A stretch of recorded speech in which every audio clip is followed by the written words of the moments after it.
Bonjour à tous, bienvenue sur la chaîne. Aujourd'hui, on va parler de comment éviter les spams en cold email. On a envoyé plus de 100 000 emails de prospection à l'agence et on a donc récolté de la data sur ce qui fonctionne et ce qui ne fonctionne pas. Éviter les spams, c'est une des choses les plus importantes lorsqu'on fait de la prospection par mailing parce qu'au final, si personne ne lit vos emails, eh bien personne ne vous répondra, personne ne prendra rendez-vous et vos campagnes de prospection ne vont tout simplement pas fonctionner. Donc, sans plus attendre, commençons par le sommaire de cette vidéo. Donc, dans un premier temps, on va faire une petite introduction. Je vais vous parler de comment étaler votre risque avec du scaling horizontal afin de maximiser vos chances de tomber dans l'inbox principale de vos prospects. Je vais vous parler du setup technique des domaines et des emails. Je vais vous parler de l'échauffement des emails et le volume d'envoi que l'on met en place en ce moment chez Scalebametrics pour nos clients ainsi que pour nous-mêmes. Je vais vous parler des critères de liste de prospects ainsi que les critères des scripts d'envoi pour maximiser vos chances de contourner les filtres de spam. Donc pour ceux qui ne me connaissent pas, je suis Otman, le fondateur de Scalebametrics, une agence de prospection commerciale et de génération de leads B2B. On a travaillé avec quelques dizaines de clients dans plus de 25 industries différentes et nos systèmes de cold email ainsi que de prospection de manière plus globale ont fait leurs preuves. Donc ce que je vais vous montrer dans cette vidéo, c'est vraiment quelque chose qui a fait ses preuves sur le terrain et que l'on met en place tous les jours pour nos clients. Donc je vous invite vraiment à regarder cette vidéo de manière méticuleuse et vraiment prendre en compte l'intégralité des conseils que je vais vous donner au sein de cette vidéo. Tout d'abord, je parle tout le temps dans cette chaîne du cercle vertueux de la délivrabilité. Parce qu'en réalité, lorsque vous avez une bonne délivrabilité, eh bien, vous allez tomber dans l'inbox principale de vos prospects, donc vos taux de réponse vont augmenter, ce qui va augmenter ce qu'on appelle votre sender score. Et donc, en fait, c'est un score que va vous donner Google, Outlook et tous les autres providers de mailing pour noter tout simplement votre réputation en tant qu'emailer, pour savoir si vous êtes un spammer ou non. Et ce score, c'est ce qui va déterminer plus tard votre délivrabilité. Donc, si vous avez une bonne délivrabilité, comme vous pouvez le voir, il y a un réel cercle vertueux qui va se créer et ainsi augmenter vos résultats. Donc la délivrabilité est la clé d'une campagne Gmail efficace, parce que si personne ne reçoit vos courriels, comme je vous l'ai dit, personne ne prendra rendez-vous avec votre équipe de vente. Donc Google, Microsoft et tous les ESP disposent de ce qu'on appelle des filtres anti-spam. Donc qu'est-ce qui détermine qu'un message est en spam ou non? Tout d'abord, un volume d'envoi irrégulier. C'est pour cela qu'il va falloir vraiment mettre en place les bons volumes d'envoi que je vais vous présenter un petit peu plus tard dans cette vidéo. Les personnes qui vous marquent comme tout simplement un spammer. C'est pour cela, encore une fois, que les critères que je vais vous présenter plus tard de la construction de votre base de prospects vont être très importants. Certains mots-clés associés au spam, donc c'est ce qu'on va vous présenter lors de la section du script de cette vidéo. Si jamais votre adresse IP est en blocklist, donc là, il va falloir acheter vos noms de domaine et mettre en place des adresses email à l'aide de providers réputés. Donc utilisez Google et Microsoft, utilisez GoDaddy ou Porkbun pour acheter vos noms de domaine. Et aussi de la détection par IA. Donc l'intelligence artificielle de Google et Microsoft va aussi déterminer par elle-même si vous êtes un spammer ou non. Donc maintenant la question c'est comment configurer les emails pour qu'ils contournent ces filtres anti-spam et atteignent la boîte de réception principale. Donc tout d'abord parlons d'étaler son risque avec du scaling horizontal. Donc cela signifie que nous mettons en place, en fait, je vais vous expliquer ce que j'appelle ce que je sous-entends, pardon, par scaling horizontal, contrairement à ce qu'on appelle du scaling vertical, ce que la plupart des personnes font en cold email. Donc cela signifie que nous mettons en place plusieurs nouveaux noms de domaine pour mener nos campagnes au lieu d'augmenter le volume sur une seule boîte de réception. Donc je vois trop souvent les personnes acheter un nom de domaine et mettre en place peut-être 10, 20, 30 adresses email sur le même nom de domaine et d'augmenter le volume sur chacune de ces adresses email. Cependant, si vous faites ça, eh bien votre volume de prospection sur votre nom de domaine va être trop élevé et vous allez avoir une chute considérable de taux de délivrabilité. Donc ce qu'il faut faire, c'est ne pas utiliser son nom de domaine principal, sinon vous risquez de nuire à sa réputation. Et c'est très difficile de rattraper une erreur lorsqu'un nom de domaine a été blacklisté. Donc en général, ce qu'on fait, c'est qu'on crée de nouveaux noms de domaine et on les redirige vers votre nom de domaine principal. Donc par exemple, je vous ai créé un schéma ici. L'admin panel, on peut parler par exemple de G Suite ou de Microsoft 365. Sur un admin panel de G Suite, donc Google, on va avoir par exemple 5 noms de domaine. Et sous chacun de ces noms de domaine, on va avoir 2 adresses email différentes. Toutes ces adresses email différentes vont être connectées à une seule et même sending platform, donc à un même software, un même outil qui va nous permettre de centraliser la gestion des campagnes et des réponses à vos prospects. Donc en répartissant votre volume de la sorte entre des dizaines de noms de domaine et de comptes, vous pouvez réduire le risque de spam parce que tout simplement chacune de ces adresses va contacter un volume très faible de prospects. Vous allez augmenter votre volume d'envoi parce que vous allez avoir une meilleure capacité d'envoi vu que vous allez avoir des dizaines d'adresses email et de noms de domaine. Vous allez éliminer le risque de nuire à la réputation de votre nom de domaine principal. Si jamais vous faites une erreur et qu'un de ces noms de domaine, ces adresses email là est blacklisté, ça n'aura aucun impact sur votre nom de domaine principal. Parlons maintenant du setup technique des noms de domaine et des emails. Lors de l'achat et de la configuration de vos nouveaux noms de domaine, vous devez configurer les enregistrements DNS de la bonne manière. Donc on configure ce qu'on appelle le SPF, le DKIM, le DMARC sur ces noms de domaine-là.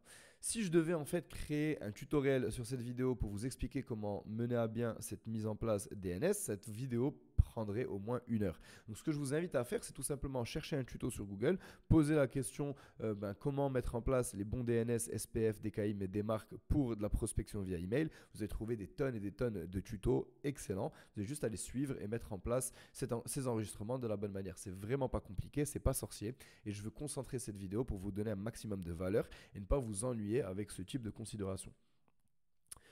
Vous pouvez utiliser, une fois que vous avez regardé un tuto en ligne, vous avez bien mis en place le SPF, le DKIM et les DMARC, vous pouvez utiliser le scanner de domaine sur easydmarc.com. Donc easydmarc.com vous donne un score lorsque vous avez créé ces records DNS. Donc si jamais vous avez une note de minimum 8 sur 10, c'est que vous avez fait les choses de la bonne manière. Si jamais votre score est en dessous de 8 sur 10, c'est que vous n'avez pas fait les choses de la bonne manière et que vous devez revoir les configurations de votre DNS. Donc si vous êtes déjà en train de prospecter avec un nom de domaine, je vous recommande d'aller sur easydmarc.com, aller sur leur scanner de nom de domaine, rentrer votre nom de domaine et regardez le score que vous allez obtenir. Si vous êtes en dessous de 8 sur 10, c'est qu'en général, il y a toujours de la place pour vous améliorer. Parlons maintenant de l'échauffement des emails ainsi que du volume d'envoi. Donc après avoir mis en place votre infrastructure, vous devez préchauffer vos adresses email. Donc je vais vous expliquer ce que ça veut dire, mais rentrons d'abord dans le vif du sujet en vous expliquant ce qu'est une warm-up pool. Donc dans le cadre de la prospection cold email, une warm-up pool désigne un groupe de comptes email utilisés pour envoyer et recevoir des courriers électroniques entre eux. Cela permet de simuler une véritable activité de mailing. Donc imaginez une base de comptes d'email, une centaine, un millier, 10 000 adresses email différentes qui appartiennent à une personne et qui envoient entre elles des emails.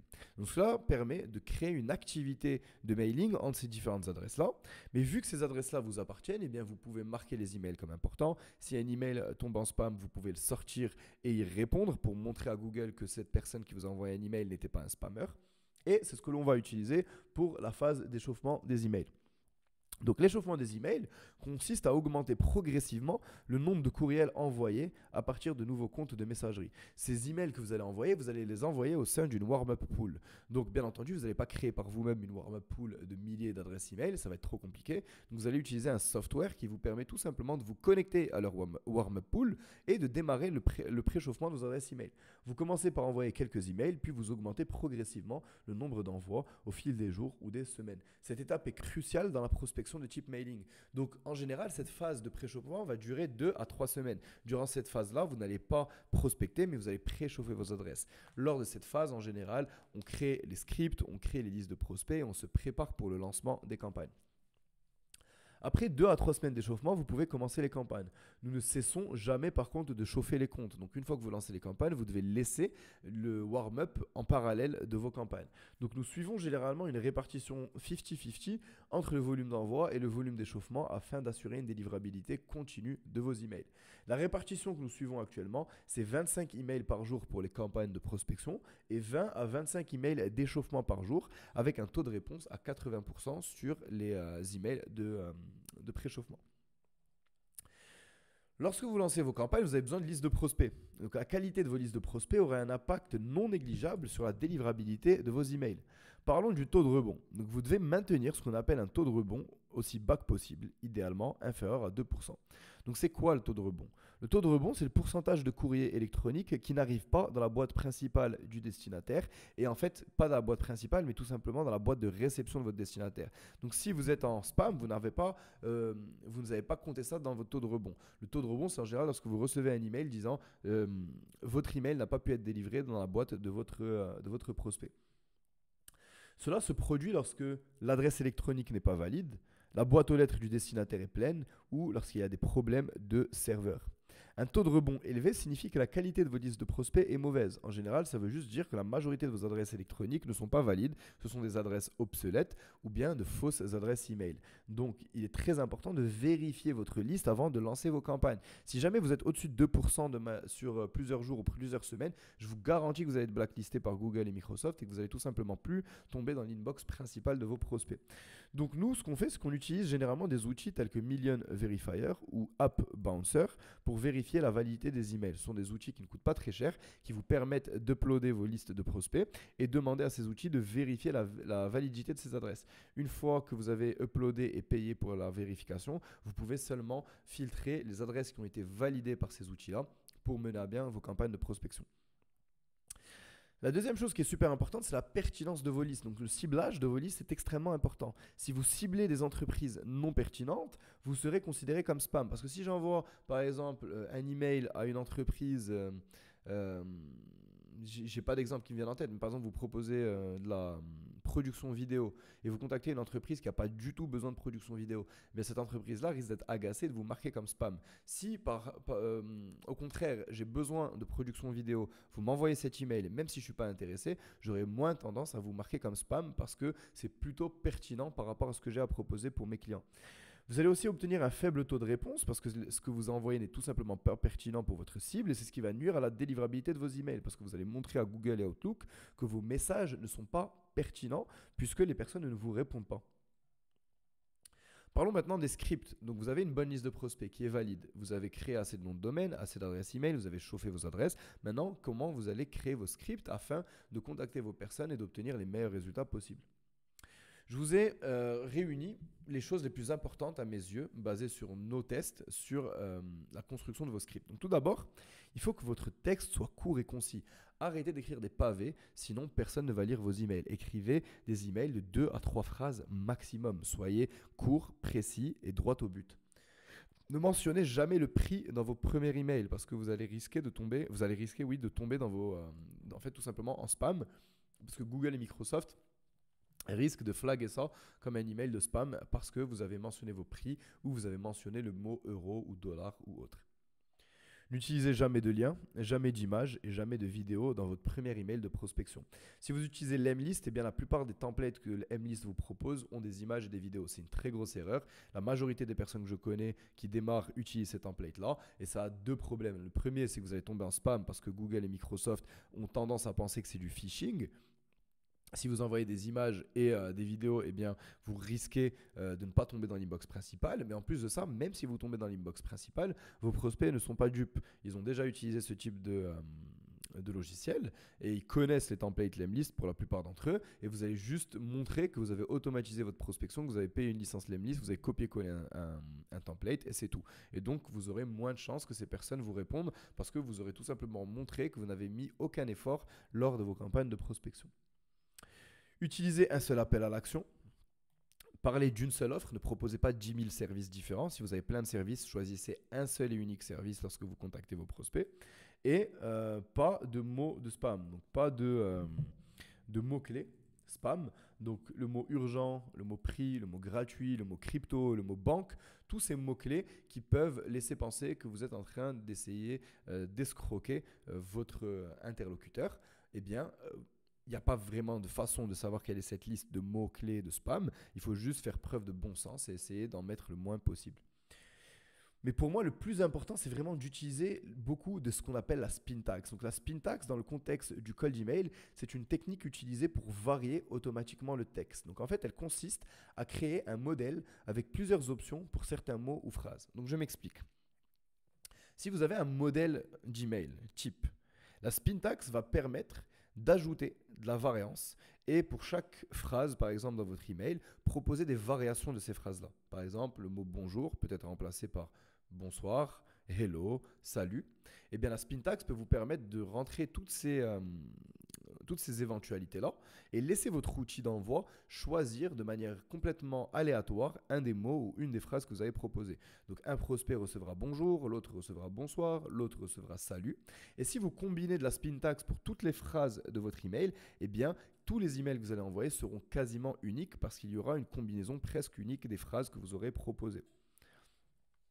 Cela permet en fait de personnaliser les courriers et d'éviter qu'ils ne soient marqués comme spam en raison de l'envoi de messages identiques à de nombreux destinataires. Je vous invite à rechercher comment configurer la spin tax avec l'outil d'envoi que vous utilisez.